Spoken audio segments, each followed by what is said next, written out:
Turn your hobby into income. 3 simple methods. Imagine this situation. You are completely free from all responsibilities. You don't need to work for money, all your time is free, and you can practically do whatever you want with your time. What would you do if you no longer had to work?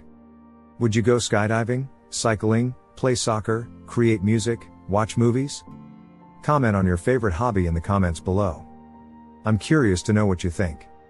Now, what if I told you there is a way to make a living doing exactly what you're thinking about right now? I know it sounds crazy, but it's more realistic than you might think.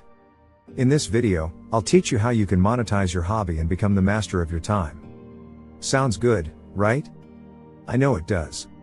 In fact, it sounds so good that I think you should leave a like on this video. It's your way of thanking us for the valuable information we're about to give you for free. Well done, then let's get started. You can monetize your hobby now. The first thing you need to do is start believing that you can actually do it.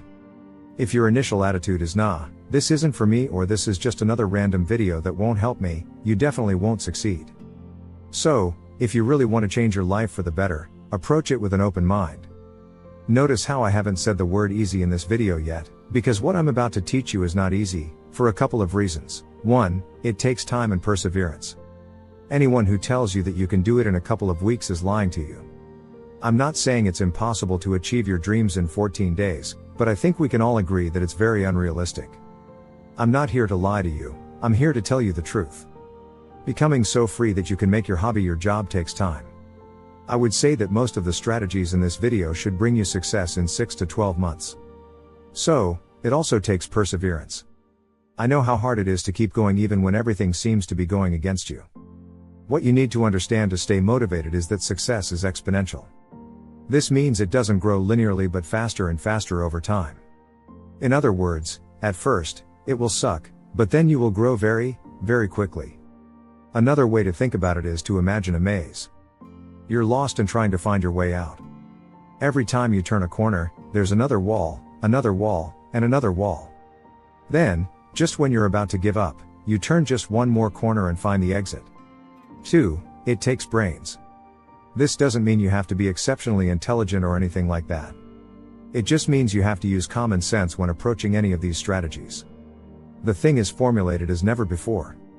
Unexpected barriers can arise along the way, so the steps I'll describe to you don't always have to be applied literally. You have to adapt them to your situation and make the best of them. Don't reduce yourself to copying and pasting what I'm saying. To tell you that you actually have to use your brain to find solutions if there are unexpected problems, and there will be. Now is the time to start talking about a series of strategies you can use to monetize your hobby. Different hobbies require different strategies. The same strategy cannot be applied to both swimming and writing. You have to choose the one that best suits your favorite pastime. 1. Freelance. This is very common but very effective. It's for all those people whose hobbies are something that can also become a useful service for the market. Those hobbies can also use other strategies in this video, but this is one of the most profitable. A freelancer is basically an independent worker. As a freelancer, you will find clients on your own, sell your services, and get paid according to the skills or hobby you want to offer to the market. You could probably even do it completely online. This would give you a lot of freedom, especially in terms of location.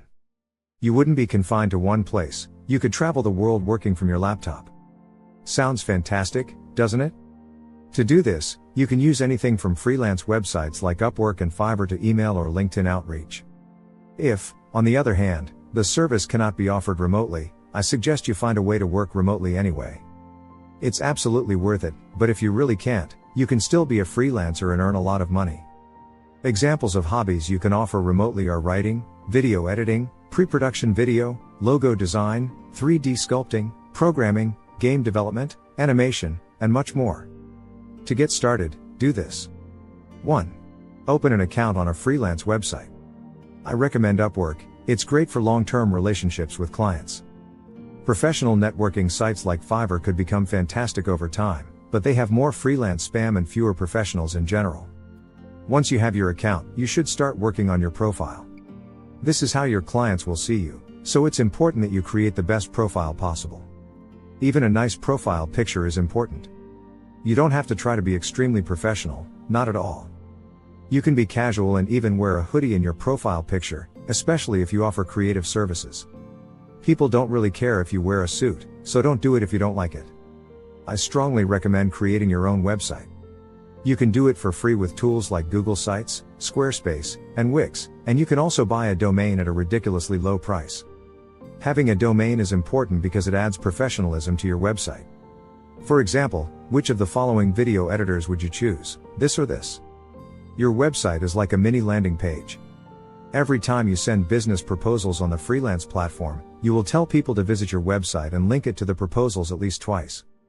The proposals must be highly personalized, so don't even think about copying and pasting proposals. They don't work that way. You might find some clients here and there, but it's not sustainable.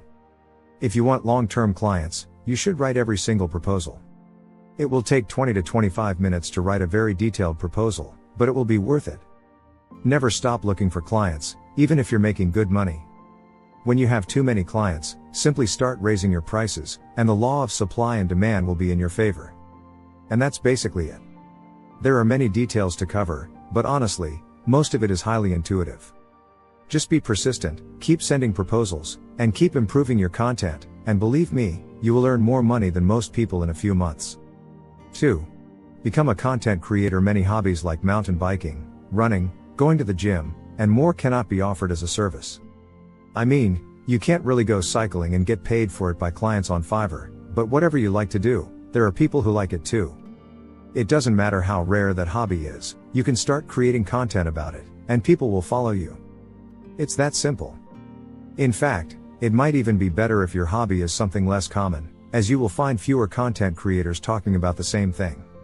You should start developing basic content creation skills. Watch a lot of tutorials on YouTube, and you will learn. It's 2024, and you don't necessarily need a new camera to make videos. You can start with your phone. I know what you're thinking, this guy wants me to open a YouTube channel, but that's not it at all. You can use any platform, even LinkedIn, as long as you are contextual.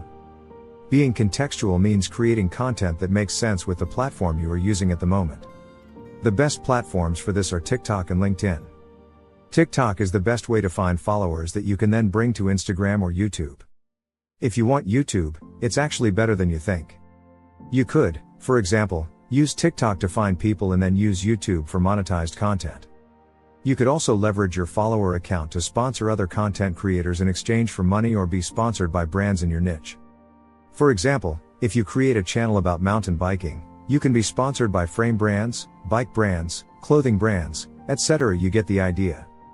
Creating content is actually a lot of fun, so I suggest you try it. You don't have to limit yourself to videos, even if they work like magic. If you prefer to write, you could become a blogger and write about your hobby. You could also document your journey, which could also potentially make you more easily recognizable by people. 3.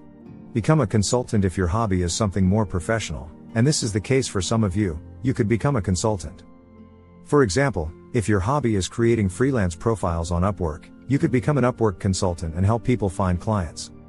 You can be paid per package or per hour of coaching, as you prefer.